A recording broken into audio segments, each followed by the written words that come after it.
Do you wish you had more confidence skiing? A lot of people who come to me for coaching do. What if I told you that you can learn to build confidence just like any other skill?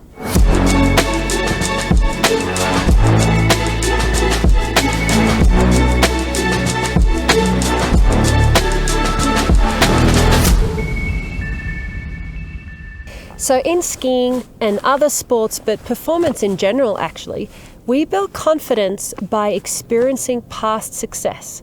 So this means you challenge yourself, you set yourself a challenge, which you complete successfully, and that will grow your confidence. So really, confidence has a lot to do with getting into action. The master skill is learning to choose the right level of challenge. And this is something I struggled with actually for quite a while as a freeride competitor. So when I first got onto the Freeride World Tour, the big stage, highest level of freeriding in the world, I believed that I had to show something extraordinary to impress the judges. And so I would choose tricky, complicated, iffy lines that I wasn't able to ski that fluidly, and often I would crash. And I was also so anxious and nervous at the start. And I also experienced the opposite though, where I underestimated my competitors and chose a too easy line and then ended up not qualifying for an event that I could have done really, really good at. More fluid than others, but not as large, and she doesn't have as many jumps in there either. We were really hoping that Lorraine could put something spectacular together here and qualify to move on to Haynes.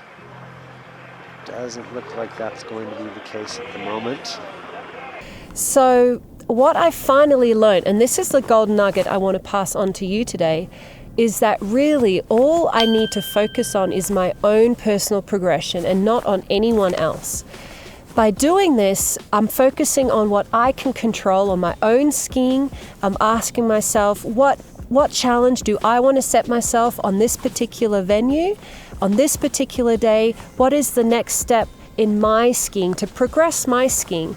And so towards the end of my career, I barely thought about what my competitors might do or might not do because it just wasn't relevant to my skiing.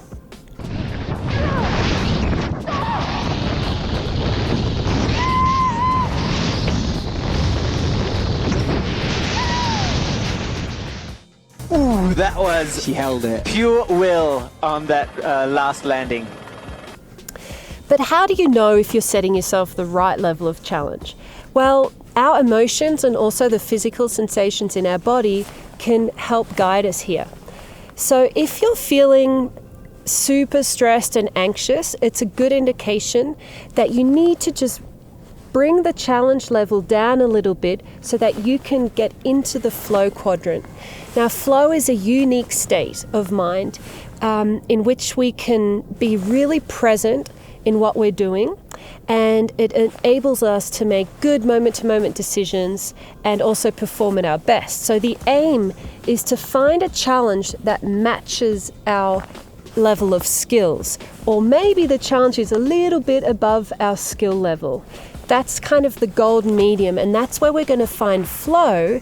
And we know that when we're in flow, we're learning and progressing the fastest because we're having fun. It's the right level of challenge. And look at the drop she's attempting. Oh, good line. Beautiful. She came to win this title, isn't it? I mean, that is what's left on the cards now.